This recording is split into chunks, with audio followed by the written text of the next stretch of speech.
बड़ा एक अफसोसनाक ट्रेंड है जो भी देखने में आ रहा है और उसमें मोस्टली स्कूल और कॉलेजेस के बच्चे जो है वो इन्वॉल्व हैं। और मैं ये समझता हूँ कि इसमें उन बच्चों के साथ साथ जो उनके पेरेंट्स हैं उनकी भी उतनी ही सोशल रिस्पॉन्सिबिलिटी है कि वो ये इंश्योर करें कि उनका कम उम्र बच्चा जो है वो कोई इस किस्म के काम में इन्वॉल्व ना हो, ना उसको गाड़ी दी जाए, ना वो रेसिंग या ड्राइविंग में इन्वॉल्व हो। और जैसे आपने कहा कि ये जो हादसा है स्पेसिफिकली जिसकी आपने बात की, बड़ा अनफॉर्चुनेट इंसिडेंट था और जिसमें 3 लोग जो है उनकी मौके पे डेथ हुई अनफॉर्चुनेटली, इन्ना लिल्लाहि व इन्ना इलैहि राजिऊन। और बिल्कुल जैसे आपने कहा कि रोड एक्सीडेंट्स जो है ये अवॉइडेबल हैं अगर हम सब ट्रैफिक सेंस का मुजाहरा करें, अपनी जिम्मेदारी समझें, पेरेंट्स अपना रोल अदा करें, जो ड्राइवर्स हैं वो रोड पे अपना रोल अदा करें, तो बिल्कुल इस तरह के हादसा से बचा जा सकता है। और इसको तो ये जो रोड क्रैश हुआ है जिसमें 3 लोगों की जान गई है, ये तो बिल्कुल एक अवॉइडेबल इंसिडेंट था, क्योंकि जैसे आपने कहा कि 2 गाड़ियाँ आपस में रेसिंग कर रही थी और उसमें लोग थे जिन्होंने दूसरे लोगों की जान को भी खतरे में डाला और अनफॉर्चुनेटली 3 कीमती जानें चली गई। अब देखें कि जो भी प्रिवेंटिव स्टेप्स ले लिए जाएं, वो जो कीमती जानें चली गई हैं वो उसका अजाला नहीं किया जा सकता। इसमें FIR ऑलरेडी सेक्शन 322 के तहत हो चुकी है और ये है death cause by rash negligent driving, और इसमें सजा जो है वो बेसिकली दियत की है। और अगर अदालत 279 के तहत चाहे तो उसको उम्र कैद की या दूसरी कैद की सजाएं भी दी जा सकती हैं। और इसमें दूसरी जो इम्पोर्टेंट बात है वो सोशल बिहेवियर से रिलेटेड है कि हमारे लोग ये समझते हैं कि अगर उनको गाड़ी या मोटरसाइकिल चलाने का मौका मिल रहा है, चाहे वो उसके अहल हैं या नहीं है, तो वो पूरी रोड के अपने आप को मालिक समझ बैठते हैं। और ये कम उम्र ड्राइवर्स में, बच्चों में, स्टूडेंट्स में काफ़ी ज़्यादा ये ट्रेंड देखने में आ रहा है। तो आपके तवज्जुह से हम वालिदैन को ये ज़रूर पैगाम देना चाहेंगे कि वो अपनी रिस्पॉन्सिबिलिटी को समझे, अपना रोल अदा करें, क्योंकि अगर बच्चे को गाड़ी या मोटरसाइकिल देंगे और उसको ये आदत डालेंगे तो तब इस किस्म का साने रुनमा होगा। अगर पेरेंट्स अपना रोल अदा करेंगे, ट्रैफिक पुलिस अपना रोल अदा करेगी, सोशल सेटअप हमारा स्ट्रांग होगा, हम जरा एनफोर्समेंट उसकी ठीक तरीके से कर पाएंगे, तो ये अवॉइडेबल हादसा हैं जिनसे बचा जा सकता है। कानून में तो कोई नरमी नहीं है।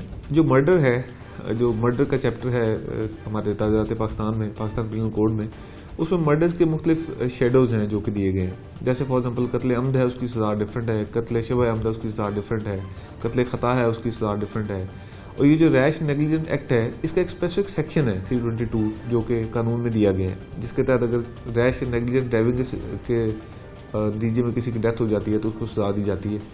इसके साथ साथ section 279 rash and negligent driving, वो एक स्पेसिफिक सेक्शन है जिसके तहत ये FIR दर्ज की गई है। और आई थिंक 337G है जो कि रैश एंड नेग्लिजेंट ड्राइविंग की वजह से अगर किसी बंदे को कोई इंजरी पेश आती है तो उसको डील करता है। लेकिन कानून में तो इसमें कोई नरमी नहीं है, बड़ी एडुकेट सजाएं हैं जो कि दी गई हैं और बड़ा एडुकेट सिस्टम है जो कि इन प्लेस किया गया है। और जहाँ तक पुलिस की बात है, पुलिस ऑर्डिनरली जिसमें ह्यूमन जानों का ज़िया हो, इंसानी जान का, उस केस को बड़ा सीरियसली लेती है। इसमें यकीनन को वजह होगी, क्योंकि मैं केस के इन्वेस्टिगेशन से आगाह नहीं हूँ, यकीनन को वजह होगी कि वो उसको ट्रेस करने में मुश्किल होगी, क्योंकि हमारे एक बहुत बड़ा इशू ये है कि हमारे यहाँ बहुत सारी जो गाड़ियाँ हैं वो ओपन ट्रांसफर लेटर पे चलती हैं। तो मे भी गाड़ी मेरे नाम पे हो लेकिन उसको ड्राइव आप कर रहे हो, एंड वाइस वर्सा। तो बहुत ज़्यादा हाथ चेंज हो जाते हैं, जिस वजह से बाद पुलिस को इसको ट्रेस करने में मुश्किल पेश आती है।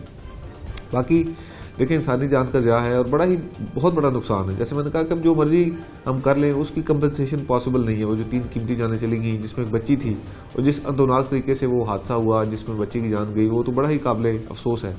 और बिल्कुल इसको, और मैंने जैसे कहा कि ये प्रिवेंटेबल हादसा था, इसको रोका जा सकता था, सोशल बिहेवियर को इम्प्रूव करके रोका जा सकता था, एनफोर्समेंट को इम्प्रूव करके रोका जा सकता था, पुलिस प्रेजेंस को इम्प्रूव करके रोका जा सकता था।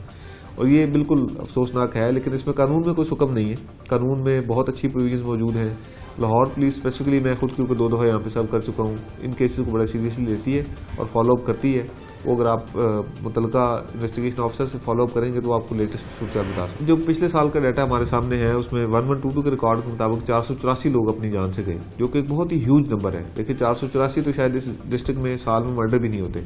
तो ये नंबर 1 कॉज है जिसकी वजह से लोग अपनी जानों से जा रहे हैं। और बज़ाहिर रोज़ाना 1 से 1.5 हादसा एवरेज अगर हम निकालें तो वो बनता है, और जिसको हम बिल्कुल भी तवज्जो नहीं देते हैं। हमने जो अपनी अवेयरनेस कैंपेन अभी स्टार्ट की है और लोगों को एजुकेट करना स्टार्ट किया है और मोटरसाइकिलिस्ट को स्पेसिफिकली टारगेट किया है, उसका मकसद ये है कि अब आप देखेंगे कि 92,000 हादसा पिछले साल हुए तो उसमें से 64,000 के करीब जो थे वो सिर्फ मोटर बाइक्स के थे। और हेड इंजरी सबसे ज़्यादा मोटर बाइक वाले शिकार होते हैं, क्योंकि मोटर बाइक वाले हैं भी ज़्यादा और दूसरा इनका बिहेवियर भी रोड के ऊपर बड़ा जो है वो एरेटिक किस्म का होता है। तो हम ये चाहते हैं कि मोटरसाइकिलिस्ट जो है वो हेलमेट का इस्तेमाल करें जिससे हेड इंजरी से बचा जा सके। 2 सड़कें मेन जो हमारी कनाल रोड है, हमारी माल रोड है, उसमें तो बाकायदा लेन मार्किंग की गई है जिसमें मोटरसाइकिल के लिए एक स्पेसिफिक लेन मुख्तस की गई है, जो कि शायद किसी भी और शहर में नहीं किया गया। लेकिन फॉर्चुनेटली उसको बिल्कुल भी फॉलो नहीं करते हैं। उसको फॉलो करने के बजाय वो राइट मोस्ट लेन में या रैंडम तरीके से मोटरसाइकिल चलाने को अपना तुरा इम्तियाज़ कंसिडर करते हैं, जो कि उनकी जान के लिए नुकसानदेह। तो हमारी इस पूरी एक्सरसाइज का मकसद यकीन करें यह है कि कोई हमने चालान का टारगेट अचीव नहीं करना, कोई हमने नंबर अचीव नहीं करने। हमारा मकसद सिर्फ और सिर्फ जानों को बचाना है। और मैं ये समझता हूँ कि अगर ये हम 484 में से जितना भी फिगर कम कर पाए, तो जैसे कुरान पाक में अल्लाह ताला ने फरमाया कि जिसने एक जान को बचाया वो ऐसे ही है जैसे उसने पूरी इंसानियत को बचाया। तो हम आपके तवज्जुह से लोगों तक ये पैगाम पहुंचाना चाहेंगे, और जिस हादसे का आपने जिक्र किया उसके तवज्जुह से, कि लोग इससे ज़्यादा कोरिलेट कर सकते हैं, कि वो समझ सकते हैं कि पूरा ख़ानदान बैठे बिछा उजड़ गया, जिसके फैमिली के 3 मेंबर जो है वो एक हादसे के नतीजे में, जिसमें उनका कोई कसूर नहीं था, वो इन दोनों गाड़ियों में से किसी गाड़ी में ट्रैवल नहीं कर रहे थे, लेकिन फिर भी अपनी जान से चले गए। तो अगर हम सब ट्रैफिक सेंस जो है अपनी उसको इम्प्रूव करें, रोड सेंस का मुजाहरा करें, जिम्मेदारी का मुजाहरा करें, अपने बच्चों का उम्र जो है उनको गाड़ियाँ ना दें, अपने ड्राइव करते हुए स्पीड का ख्याल रखें, लाइन और लेन डिसिप्लिन का ख्याल रखें, और अपने आप को एक मुआशरे का फ़र्द समझें, और दूसरों की रिस्पॉन्सिबिलिटीज़ और दूसरों के जो हकूक़ हैं उस पर भी तवज्जो दें, तो हम सब मिल के इस सिस्टम को इम्प्रूव कर सकते हैं, इन रासात में कमी ला सकते हैं इंशाअल्लाह ताला।